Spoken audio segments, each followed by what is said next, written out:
Hi everyone, in this video, we will retrieve and display the stored parent categories.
As you can see, all the saved parent categories are displayed in the table.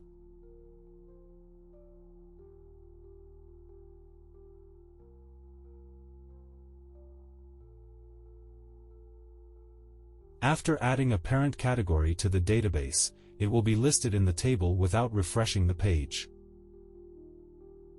In the next video, we will edit and update the selected parent category.